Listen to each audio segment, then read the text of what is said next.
If it is a good one, you can also replay the footage. So imagine that I want to repeat this video again 2 times. So what I'm going to do is I select, click, right click, and now I say copy. Now I can here where I want to have it, edit, paste, and now I have it twice. You can see that this is the same clip. 5.9 seconds, 5.9 seconds. Footage. Sometimes in the videos, when there is a replay, you can see a message here that it says replay. How do I do that? So I can go to YouTube, green screen, and you look for effects. For instance, green screen, replay. I found this video, so what I'm gonna do is I download it.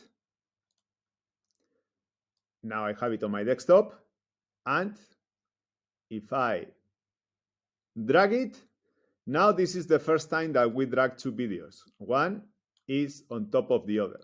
I'm gonna put this small, and now I'm gonna click here and put that they have the same size.